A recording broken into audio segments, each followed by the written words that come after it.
이번 이 말씀은 이 세상 끝날에 대해서 말씀을 진행을 하겠습니다.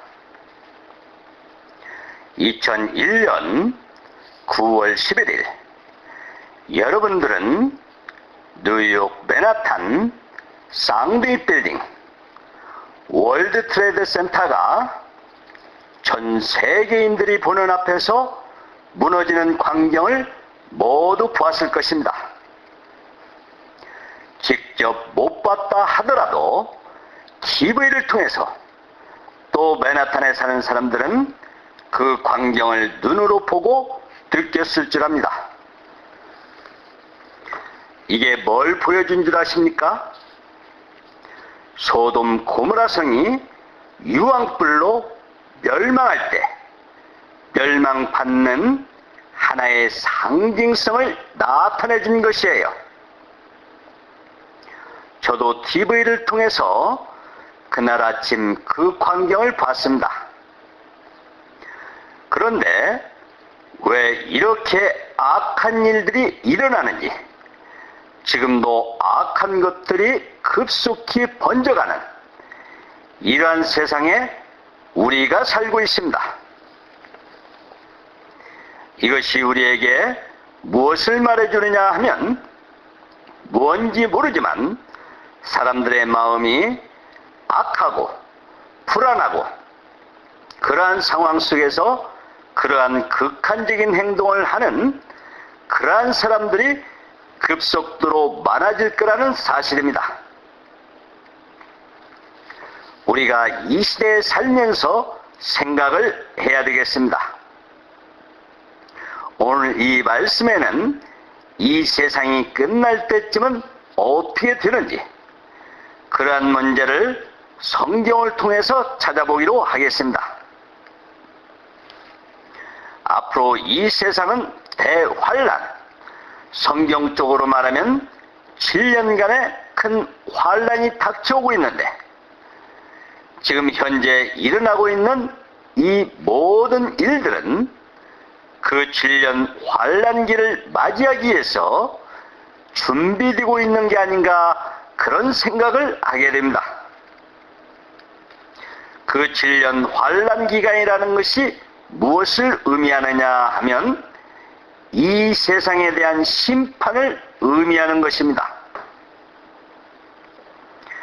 대략 10여 년 전쯤에 SBS에서 방영된 것을 녹화를 해놓았다가 다시 보게 되었는데, 그게 뭐냐면 프랑스 사람 노스트라다무스가 예언한 것을 그때 보게 되었는데, 1999년 7월 달에 이 세상이 끝이 난다고 노스트라다무스가 예언을 했던 것을 그때 보게 되었습니다. 그것 말고도 이곳 미국의 어떤 예언자들도 그와 비슷한 예언을 했었는데, 노스트라다무스라는 사람의 예언은 지금까지 지나간 일들이 다 맞았다는 그런 내용을 가지고 어떤 의도에서인지 모르겠지만 하여간 SBS TV로 방영이 됐었습니다. 물론 저는 꼭 그대로는 믿지는 않습니다만, 그러나 언젠가는 이 지구상의 종말이 오고 또 이제 영원한 세상이 온다는 것은 확실히 믿고 있습니다. 그 종말이 언제 온다고는 날짜를 정하고 있지는 않습니다만, 그러나 전에 말씀을 드렸듯이 대략 그러한 것이 오고 있다는 징조가 이모저모로 나타나고 있다는 것은 확신할 수가 있습니다. 2004년 남아시아를 덮친 쓰나미 대지진 해일 사건이라든지, 2005년 여름 미국 뉴 올리언스에 몰아닥친 허리케인 카트리나 사건이라든지, 또 미얀마 사이클론으로 인하여 10여만 명이 사망을 했고, 또 중국의 수천성 대지진으로 10여만 명이 죽음을 당했습니다. 이런 것이 바로 종말이 온다고 하는 하나의 증거가 아닌가, 그런 생각을 하게 됩니다. 우리가 저번 시간에도 과학과 성경에 대해서 간단히 설명을 했습니다만, 그러면서 하나님께서 이 세상을 말씀으로 이끌어 가신다는 이야기도 했습니다. 거기서 우리는 확실히 근거가 있고 법칙이 있는 것을 과학이라고 말할 때 성경이 얼마나 과학적으로 정확한 것인지도 알 수가 있었습니다. 그리고 이스라엘 민족의 역사에 대해서, 그 민족이 지금 다시 돌아오고 있는 것, 온 세계에 2000년 동안 흩어졌다가 다시 자기들의 옛 땅으로 돌아가서 지금은 한 국가를 형성하고, 그 때문에 말썽이 많은 중동 사태를 우리는 지금도 잘 알고 있습니다. 자, 여기서는 거기에 계속해서 말씀을 좀 생각해 볼까 합니다. 자, 성경 한 군데 찾아보겠습니다. 구약 성경 에스겔서 38장 14절에서 16절까지 말씀을 보겠습니다.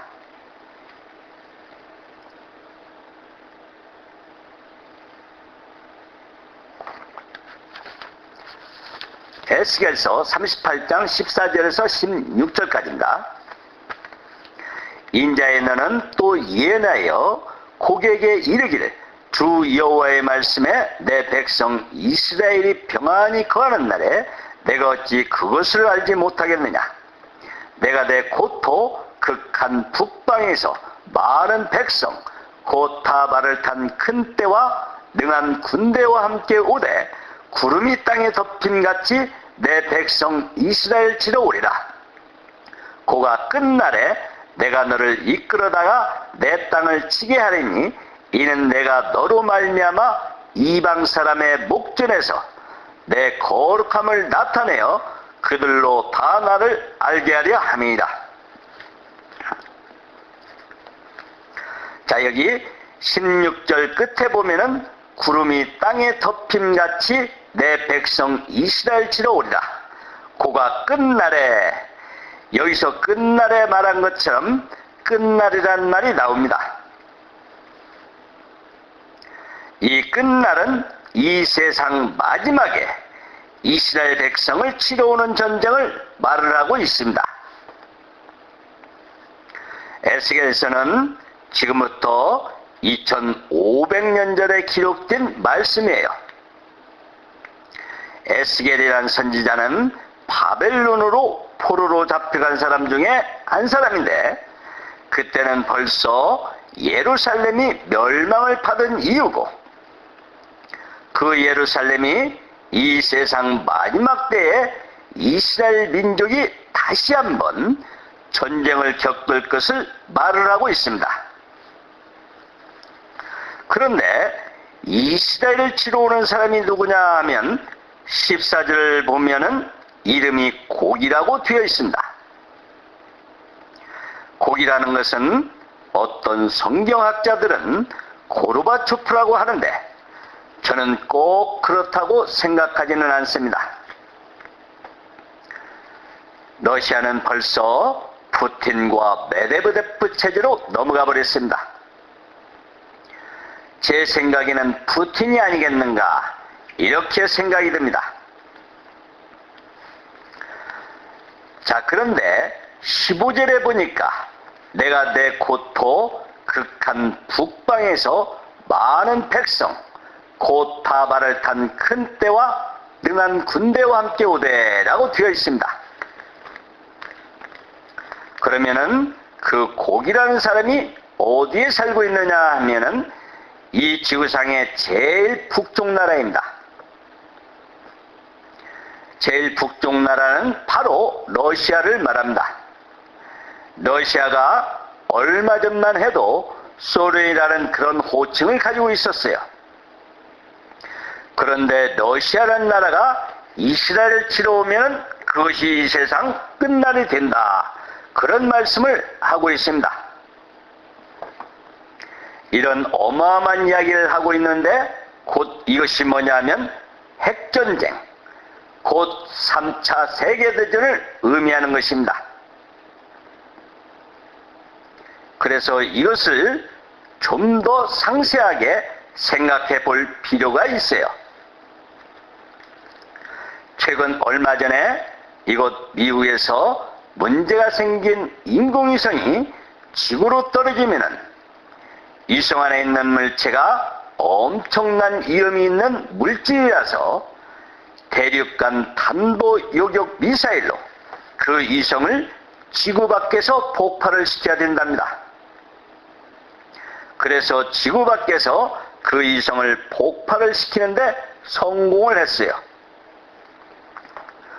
러시아에서는 그것을 보고 MD전쟁이라 해서 미사일 실험을 한 것이 아니냐 하며 반박한 성명서를 내놓기도 했습니다. 그런데 지구 밖 대기권의 우주에 떠돌아다니는 인공위성의 숫자가 800개라는 사실에 놀라지 않을 수가 없었습니다. 미국의 위성이 대략 400개가 떠 있고 소련의 위성이 170개가 떠 있다라고 신문에 기재가 돼 있었습니다. 나머지 위성들은 중국과 영국, 프랑스, 독일 등등 선진국들의 위성이 우주 관측용 위주로 관측을 하기 위해서 떠돌고 있는 줄 알고 있습니다. 대략 그런 관측용 인공위성은 25%, 200개 정도면 충분할 줄 알고 있습니다. 나머지 600개 위성은 무슨 위성인 줄 아세요? 그 위성들은 오래전에 만들어져 있던 핵탄두를 장착해서 지구 밖 우주에 띄워서 보관해 놓은 것이에요. 이 핵탄두를 장착한 위성들이 마지막 3차 전쟁 핵전쟁 때 다시 지구로 귀환을 하게 되면서 지구에서 폭발을 하게끔 되어 있습니다. 이게 마지막 7년 대환란 전쟁에 쓰여질 무기로 변해버린다 이 말이에요. 그래서 지구가 가면 갈수록 위험하니까 과학자들이 우주 전체에 사람이 살 곳이 없는가 해서 전체를 향해 수천억 불씩을 쏟아붓고 있지만 이 지구만큼 살만한 곳은 온 우주 전체에는 없어요. 하나님께서 이 지구를 아담한테 잘 관리하면서 맡겼는데 그 관리인 역할을 사단에게 빼앗겨버렸습니다. 그래서 하나님께서 저주를 내려버렸던 거예요. 그래서 마지막에는 불사른다고 했습니다. 자, 우리 인간들이 우주 저 밖에 인공위성을 타고 숨어 살아도 다 끌어내린다고 했습니다. 어디 피할 곳이 없어요. 바위틈에 거하거나 땅속 깊이 숨어 살아도 다 끌어낸다고 했어요. 자, 구약성경 오바다 1장 3절에서 4절까지 말씀을 보겠습니다.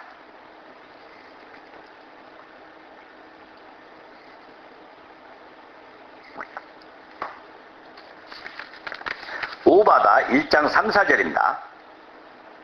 바위틈에 거하며 높은 곳에 사는 자여, 내가 중심에 이르기를 누가 등이 나를 땅에 끌어내리겠느냐 하니 너희 중심의 교만이 너를 속였도다. 내가 독수리처럼 높이 오르며 별 사이에 깃들을지라도 내가 거기서 너를 끌어내리리라. 나 여호와가 말하였느니라. 그래서 하나님 앞에서는 어디 피할 곳이 한 군데도 없습니다. 자, 여기 또 스가랴서를 보면은 핵전쟁에 대해서 나옵니다. 핵전쟁이 일어나면은 우리 인체에 가장 먼저 침투하는 곳이 어딘 줄 아십니까? 가장 먼저 침투하는 것이 수분이 있는 곳입니다. 스가랴서 14장 12절 말씀을 보겠습니다.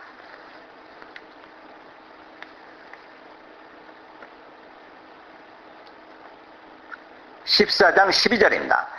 예루살렘을 친 모든 백성에게 여호와께서 내리실 재앙이 이러하니 곧 섰을 때 그 살이 썩으며 그 눈이 구멍 속에서 썩으며 그 혀가 입속에서 썩을 것이요. 이 스가랴의 예언은 대략 2500년 전의 예언으로 나타내준 말씀입니다. 이때 핵이라는 것을 상상이라도 해봤겠습니까? 그런데 예언대로 현실로 우리 앞에 바짝 와 있잖아요. 앞으로 이 세상에는 무서운 전쟁이 일어날 것은 틀림이 없습니다. 또 많은 핵무기가 만들어져 있는데 세상 인구 전체 한 사람당 일반 폭탄으로 30톤가량 돌아간답니다. 핵무기도 한 사람 앞으로 30톤가량 준비가 되어 있다는 말이에요. 그러한 핵무기가 준비가 되어 있는 것만 해도 그렇고 지금도 어느 나라에서는 계속 만들고 있는데 이 만들어지고 있는 이 핵무기는 언젠가는 한번 쓰이게 될 것입니다. 그러면은 그때가 끝날의 전쟁이 된다, 그런 뜻이에요. 자, 에스겔서 38장 1절에서 3절까지 말씀을 또 보겠습니다.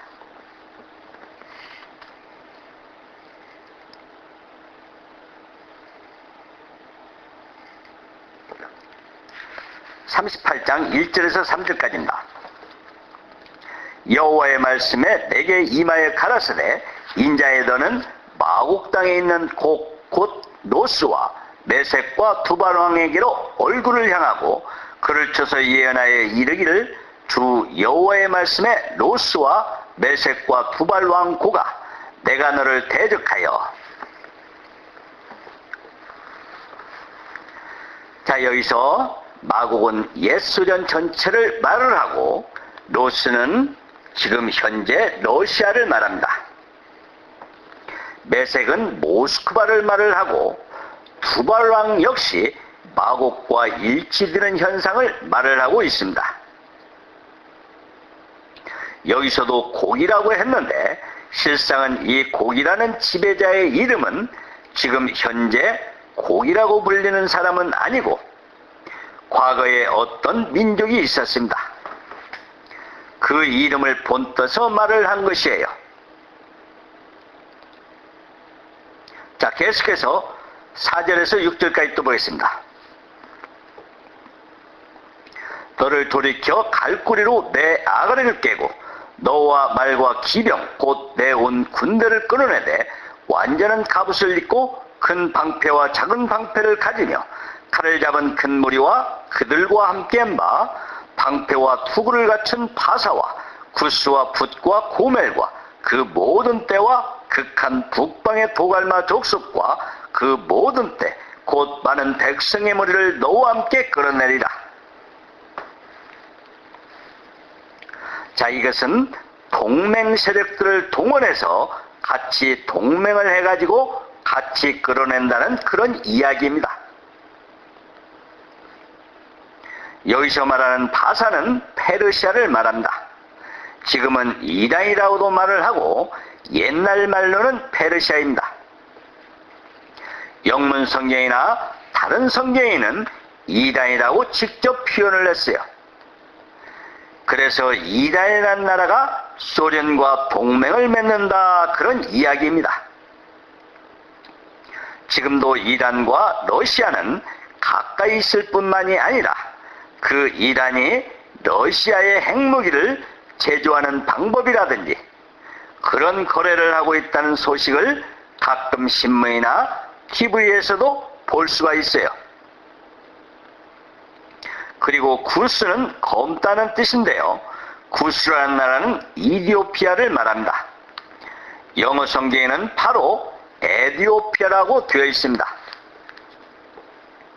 이 이디오피아는 아프리카의 이집트 저 밑에 있는 나라인데 지금은 굉장히 가난하고 못 사는 나라입니다. 그런 나라들이 소련편이 되어가지고 이스라엘의 그 풍부한 물질을 빼앗으러 가는 길에 합류를 하게 될 것을 말을 하고 있어요. 자, 다음에 푸시라는 나라는 리비아를 말합니다. 리비아는 이집트 서쪽에 있는 나라인데 우리나라의 회사들도 리비아에 가서 많은 공사를 하고 있는 나라입니다. 리비아라는 나라는 이스라엘과 절천지 원수지간이에요. 러시아가 이제 이스라엘을 치려고 할 때에 함께 동맹을 해서 치러오게 되는 것을 말을 하고 있습니다. 그리고 고멜은 게르만이라는 뜻인데 독일을 말을 하는 것이에요. 독일 전체가 가담을 하게 될지 그렇지 않으면 독일에는 과거의 나치즘이라고 해가지고 나치스당이라는 그 잔당들이 지금도 남아서 이스라엘 사람들의 무덤을 파헤치기도 하고 유대인을 지금도 굉장히 미워하고 할 수만 있으면 지금도 건드리려고 합니다. 특히 과거 동독 지역에 그런 형태가 상당히 많이 있었다라는 것을 알 수가 있어요. 그리고 도갈마족속은 제가 어떤 신문을 보니까 쿠르드족이라고 있는데 그 민족을 말하는 것이 아닌가 그렇게 생각이 됩니다. 자, 이렇게 계속해서 6절에서 7절까지 또 보겠습니다. 고멜과 그 모든 때와 극한 북방의 도갈마족수과 그 모든 때 곧 많은 백성의 머리를 너와 함께 끌어내리라. 너는 스스로 예비하되 너와 내게 모인 무리들이 다 스스로 예비하고 너는 그들의 대장이 될지어다. 자, 이 곡이라는 세력, 러시아가 대장이 되어 여러 군수 동맹국들을 이끌고 이스라엘 지로 옵니다. 자, 8절 또 보겠습니다. 여러 날 후 말년에 내가 명령을 받고 그 땅 곧 오래 황무하였던 이스라엘 산에 이르르니 그 땅 백성은 칼을 벗어나서 열국에서 모여들어오며 이방에서부터 나와서 다 평안히 거하는 중이다. 자, 이제 이스라엘 민족이 2000년간 잃어버린 땅에 다시 돌아와서 평안히 지내고 있는데 이 이스라엘 나라는 굉장히 부강한 나라가 됩니다. 지금도 벌써 그렇게 되고 있어요. 이스라엘이 왜 그렇게 되느냐 하면 물론 하나님의 계획이기도 한다만 미국이나 남미 그런 데에 가서 사는 이스라엘 사람들이 거의 다 부자들이에요. 미국의 금융업을 주도하고 있는 사람들이 주이시 유대인들이고 또 미국의 철도라든지 굉장히 큰 사업들은 거의 다 이스라엘 사람들이 하고 있습니다. 또 세계 석유 메이저라는 것이 있는데 석유가 나기는 중동에서 많이 나지만 실상 그 석유를 통해서 돈을 벌고 있는 사람은 주이시 유태인들입니다. 그리고 또 미국의 농산물이 얼마나 많은지 그 농산물의 식량 메이저라는 게 있는데 그것도 전부 다 이스라엘 사람 주이시들이에요. 현재 이스라엘에 사는 유태인은 800만 명이 채 못 되지만 전 세계적으로 이스라엘 민족의 인구는 대략 2,500만 정도가 될 것입니다. 이들은 거의 다 경제력이 있고 돈이 많은 사람들이에요. 일단 전쟁이 났다고 하면은 외국에서 전부 원조를 내서 이스라엘을 도와주는 형태도 있고 또 미국이라는 나라 자체가 그렇습니다. 아무리 세계가 반대를 한다 하더라도 미국은 이스라엘 나라를 도와줍니다. 왜 그러느냐면 미국을 지배하는 사람들이 모두 이스라엘 세력이기 때문에 그렇게 될 수밖에 없어요. 그렇게 해서 이스라엘이라는 나라는 앞에서도 이야기를 했지만 바다의 풍부가 그들에게 돌아가고 열방의 재물이 너에게로 와서 이사야서 60장의 말씀대로 굉장히 부유한 나라가 될 것입니다. 중동에 가보면 대부분 나라들이 가난해요. 이집트도 그렇고 요르단도 그렇고 시리아, 레바논 등등 회교 국가들은 다 못 삽니다. 석유를 생산하면서도 국가가 재정에 도산 이기에 있는 나라들이 여러 나라들이 있습니다. 그런데 그 중에 이스라엘만 잘 살게 되는 거예요. 자, 여기 계속해서 10절에서 12절까지 또 보겠습니다. 나 주 여호와가 말하노라. 그날에 내 마음에서 여러 가지 생각이 나서 악한 길을 내어 말하기를 내가 평온의 고을로 올라가리라. 성벽도 없고 무이나 빗장이 없어도 염려 없이 다 평안히 가는 백성에게 나아가서 물건을 겁탈하며 노력하리라 하고 내 손을 들어서 황무하였다가 지금 사람이 거처하는 땅과 열국 중에서 모여서 짐승과 재물을 얻고 세상 중앙에 거하는 백성을 치고자 할 때, 자, 물건을 겁탈하고 노략질한다고 하고 동맹군들이 왜 이스라엘을 치러 가느냐 하면 러시아라는 나라를 우리가 생각해 보면은 공산주의를 포기하고 자유세계를 향해서 추파를 던지면서 손을 뻗치면서 좀 도와다오. 우리를 도와줘야 공산주의를 버리고 우리가 이제 자유민주 정책을 쓰면서 평화롭게 서로가 전쟁을 하지 않고 평화롭게 지낼 것이 아니냐 하는 구실을 가지고 서방에다가 손을 벌리고 그랬었습니다. 우리나라에도 과거에 30억 불인가 차관으로 빌려준 게 있고 일본에서도 굉장히 많은 돈을 빌려준 일이 있습니다. 미국에서는 더 많이 지원을 했습니다. 이렇게 해서 러시아라는 나라를 많은 서방 국가에서도 도와주고 있었어요. 그런데 얼마 전에 신문에 보니까 러시아가 세계 제2의 산유국이 돼 있더군요. 기름값이 올라가니까 지금은 굉장히 달러가 많이 들어오는가 봅니다.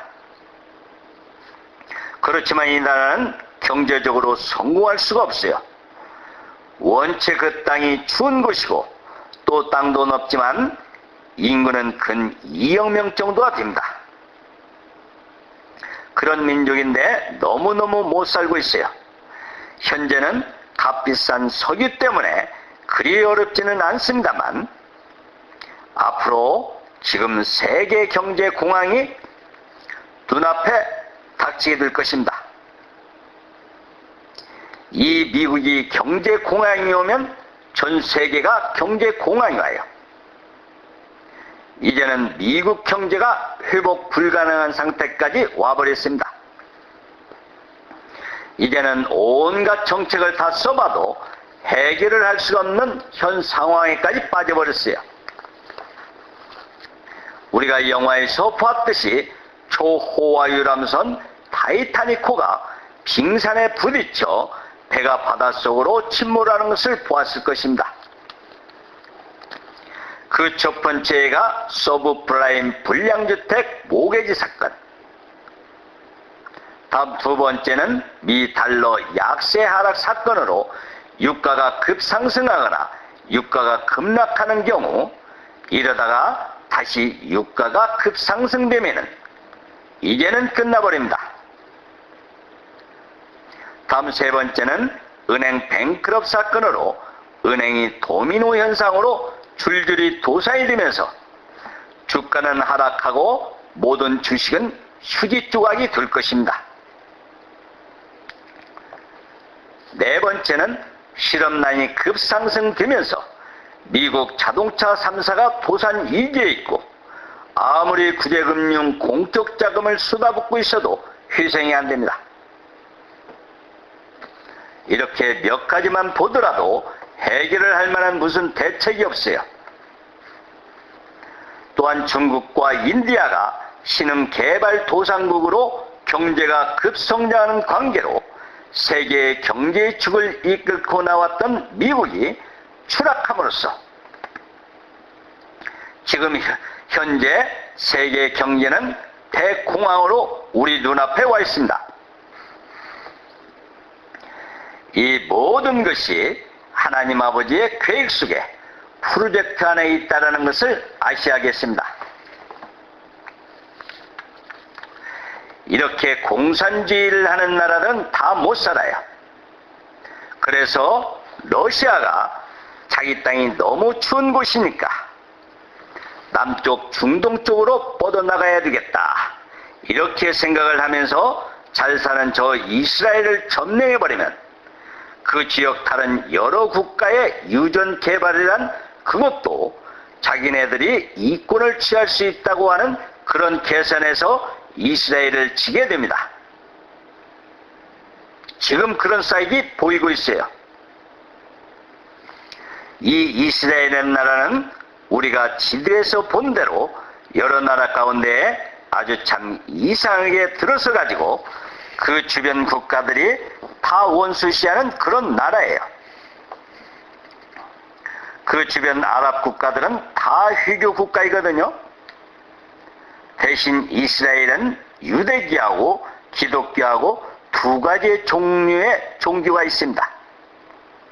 그래서 러시아가 회교 국가들을 버리지 않는 이유가 뭐냐면 그들과 동맹을 맺으면 이스라엘을 지나가기가 아주 쉬우니까 그러한 상태로 가고 있는 것 같습니다. 이러한 일들은 벌써 우리 눈앞에 그렇게 될 것을 보여주고 있어요. 모르긴 하지만 앞으로 푸틴이라는 사람이 경제 정책에서 실패를 하게 되면 러시아의 강경파들, 즉 공산주의자들이 다시 군을 장악하게 될지 모른다는 가능성도 제기되고 있습니다. 그런데 이제 이 전쟁의 결과가 어떠하느냐 하면은, 자, 또 성경을 또 보겠습니다. 에스겔서 39장 1절에서 4절까지 말씀을 보겠습니다.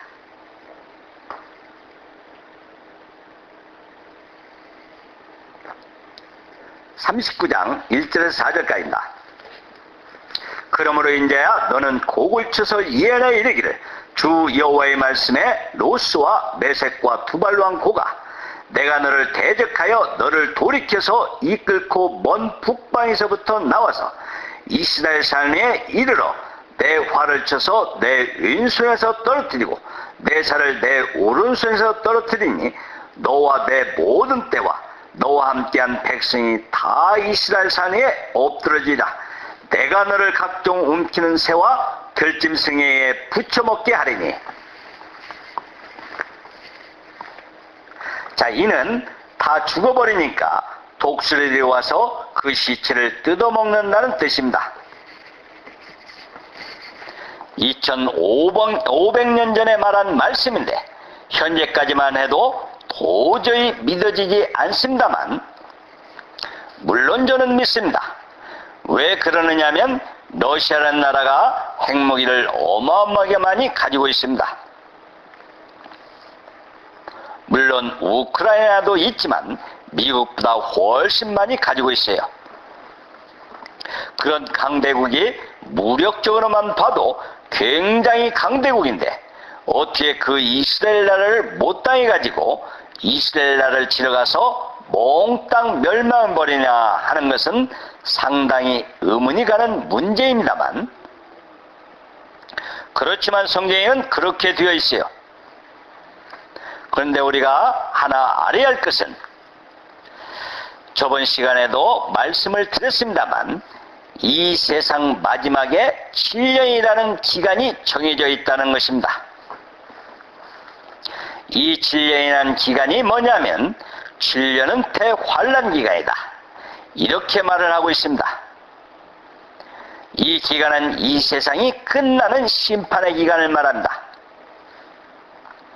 그렇기 때문에 하나님의 계획이 어떠하냐 하면은 여러분이 아셔야 할 것은 2000년 전에 온 세계로 흩어져 버리고 나라가 없어진 그 이스라엘 민족이 이 마지막 시대에 와서 다시 복구되는 이유가 여러 가지 있다라는 것입니다. 예수님이 그 땅에 재림하시는 이유도 있지만 한 가지 이유가 있는데 그게 뭐냐면 하나님이 온 세계의 군대를 전 세계의 젊은 사람들을 다 이스라엘 땅으로 끌어모아 심판해버리겠다는 그런 계획인 것이에요. 그런 계획의 일환으로 이스라엘 민족이 온 세계에 흩어졌다가 다시 돌아와서 나라가 형성되고 있는 것입니다. 이스라엘과 전쟁이 일어나기 때문에 그래요. 그래서 이제 러시아라는 어마어마한 세력들이 동맹국을 거느리고 이스라엘에 와서 틀림없이 핵전쟁이 일어나서 멸망을 하게 될 것입니다. 왜냐하면 이스라엘에도 핵무기를 많이 가지고 있고 그리고 이스라엘을 도와주는 나라는 미국이니까 미국은 핵 잠수함이라든지 이런 것이 지중해에도 가 있고 또 페르시아만에도 가 있습니다. 17, 18여 년 전에 걸프 전쟁 때 쿠웨이트라는 나라가 이라크에 의해서 점령이 되었을 때 왜 미국이 온 세계 군대를 총동원해 가지고 도와줬을까요? 미국만 아니고 우리나라도 갔죠. 그리고 기어있고 쿠웨이트를 해방을 시켜 주었는데 왜 그랬을까요? 그것은 멀리 봐서 이스라엘 때문에 그렇습니다. 이번에 이라크를 무력화시킨 것도 멀리 봐서는 이스라엘 때문에 그래요.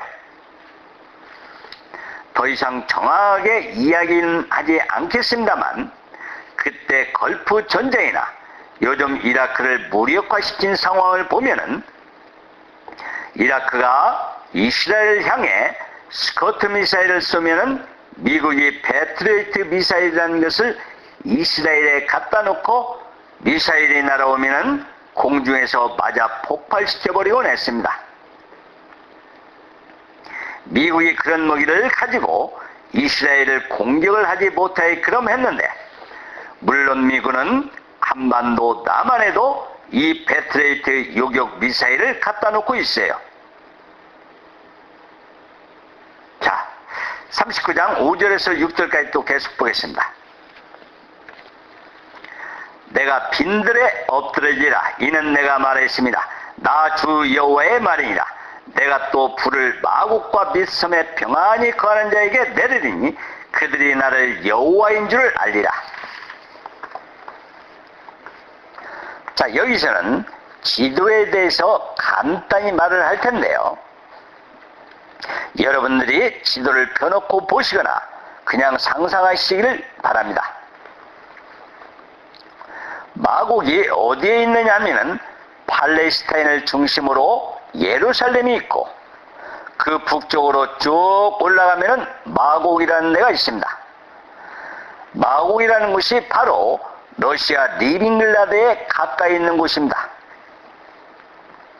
그래서 이 불을 마곡과 밋섬에 평안히 거하는 자에게 내리리니라고 했는데 불은 틀림없이 러시아의 본토인 마곡 땅에 틀림없이 핵무기가 떨어지면서 러시아라는 세력이 멸망을 하고 또 이스라엘을 점령하러 오던 그 군대들이 몽땅 죽어버리는 그런 일이 있게 될 것입니다. 현 상황에서는 그렇게 되지 않을 것 같지만 지금까지 성경을 공부한 대로 안 그런 것 같으면서 그런 거 있잖아요. 이사야서 60장에 보면은 이스라엘 민족이 돌아오는데 날아서 온다는 이야기도 바로 그런 것입니다. 그 당시로 봐서는 전혀 가능성이 없는 사람들이 어떻게 따라서 다니겠느냐 하였지만 지금에 와서는 틀림없이 그렇잖아요. 그와 마찬가지로 역시 성경은 미래에 속한 거니까 틀림없이 그렇게 될 것을 알 수가 있습니다. 자, 여기 11절과 12절 계속 또 보겠습니다. 그날에 내가 곡을 위하여 이스라엘 땅 곧 바다 동편 사람의 통행하는 골짜기를 매장지를 주리니 통행하던 것이 막힐 것이라. 사람이 거기서 곡과 그 모든 무리를 장사하고 그 이름을 하몬국의 골짜기라 일컬으니라. 이스라엘 족속이 7달 동안에 그들을 장사하여 그 땅을 정결케 할 것이라. 자, 왜 그러느냐면은 핵무기를 쓰면은 당장에는 그 시체를 지울 수가 없답니다. 7달 만에야 그 시체를 지울 수가 있대요. 7달 후에도 방독면을 쓰고 다 준비를 해가지고 가서 그 시체를 지우는데 그러한 내용이 여기 지금 쭉 기록이 되어 있습니다. 이것은 과학적이니 틀림없이 과학적으로 썼다는 겁니다. 이렇게 해서 전쟁이 2번 오는데 첫 번째 오는 전쟁은 러시아가 동맹국을 거느리고 이란이나 리비아, 이디오피아 같은 동맹국을 거느리고 이스라엘 치러 가서 몽땅 멸망하는 것을 말합니다. 그리고 그 본토들이 불바다가 되는 그런 일이 일어날 것을 예언하고 있는데 이것이 바로 하나님의 심판이에요. 누가 이기고 지고 하는 것보다 하나님께서 그런 심판의 계획을 세우셔서 그렇게 되는 것입니다. 자, 그런데 이제 이 전쟁뿐만이 아니고 그 전쟁과 같이 이어져서 연속적으로 일어나는 것이 아마겟돈 전쟁이라는 것입니다. 이 전쟁이 일어나면은 현재 인류의 문명과 역사는 그냥 끝이 나버려요. 그런 전쟁이 하나 있는데 이제 우리가 그것을 한번 찾아보겠습니다.